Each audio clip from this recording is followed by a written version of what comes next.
Hey guys, so Dowry of Blood. I just finished reading this a couple of days ago. I've already started a new book, so I don't remember when I finished this. Anyway, this is about the wife of Dracula and how she deals with his abuse over centuries and finally gets sick of it and kills him. And no, that is not a spoiler. That is literally what is one of the things said on the back of the book. Here we go. Sorry, it wasn't on the blurb. It is literally on the first page. I never dreamed it would end like this, my lord. Your blood splashing hot flecks onto my nightgown and pouring in rivulets onto our bedchamber floor. But creatures like us live a long time. There is no horror left in this world that can surprise me. Eventually, even your death becomes its own sort of inevitability. It's sort of fitting that I have to do this one while holding him. He was meowing outside my door, and yeah, he just wants to be held. Anyway, so like I said, wife of Dracula, she decides she can't take, his treatment of her anymore after centuries of dealing with it, and decides to get out from under his thumb and kill him to permanently get away from him. The back of this advertises... the way it's worded, I was expecting so much more grittiness and darkness. And I mean, there's even a warning page at the beginning of the book. Give me 1 second, let me get back to it. Yeah, author's note. This book winds through some dark places, and I want readers to be able to opt in or opt out at their leisure. So I've provided the following content guidance. A Dowry of Blood contains depictions of emotional, verbal, and physical intimate partner abuse, gaslighting, war, famine, and plague, blood and gore, consensual sexual content, sadomasochism, self-harm, body horror, violence and murder, alcohol use, depression, and mania. It also contains brief references to sexual assault, not directed at any named character. Like, that makes it better? Drug use, and drowning. Now, some of these, I'm like, okay, where were these things in here? And I mean, consensual sexual acts, why does that need any kind of, forewarning? Like, I don't understand that. But, for that page and for what the blurb on the back describes, I was expecting this to be such a dark, gritty, horror-filled kind of novel. I was expecting it to be something that would leave me feeling disturbed. And instead, I get what basically amounts to multiple sexual orgies between Dracula and his bride and the other two people that he decides to sire.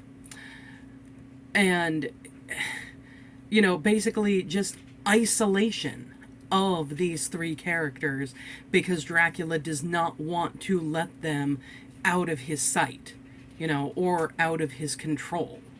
And even the abuse, and like I want to do air quotes at that, but yes, I do acknowledge it is abuse, it is gaslighting, it is him trapping them and not wanting to let them go and everything like that. It is definitely abuse, but it's, I hesitate to say prettied up because that's not the right wording, but it is definitely watered down.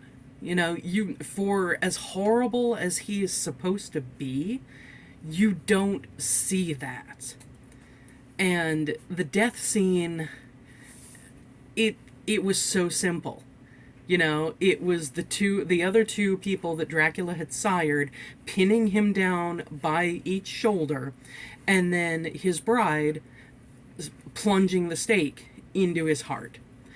And they basically lured him into the bedroom with not verbal promises, but more kind of physical promises of yet another orgy among the four of them. And then they're able to pin him down, and she takes out the stake, and she's able to kill him.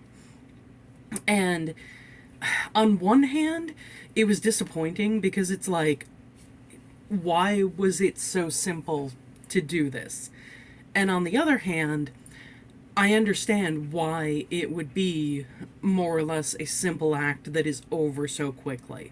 Because so often when people are in abusive situations and they are the victim, their abuser seems larger than life. And hello. Hi. How you doing? But their abuser seems larger than life, and it seems like they are the kind of person that the victim can never get away from. And I do appreciate that in this, Dracula wasn't in the end someone so larger than life that he couldn't be defeated.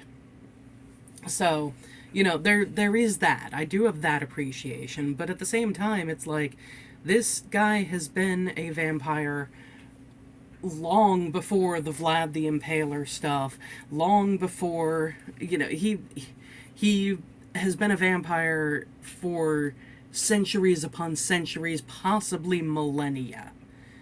And yet he's taken down so simply by these three people that he sired.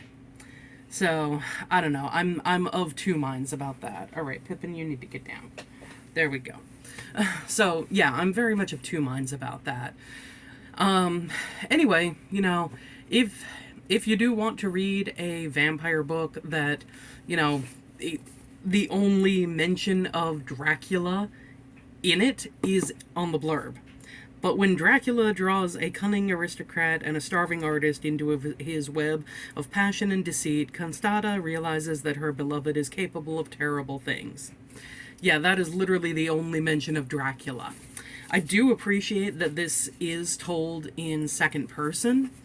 The entire thing, like, it's first person, but it's more, she's writing these excerpts as almost a series of letters to Dracula.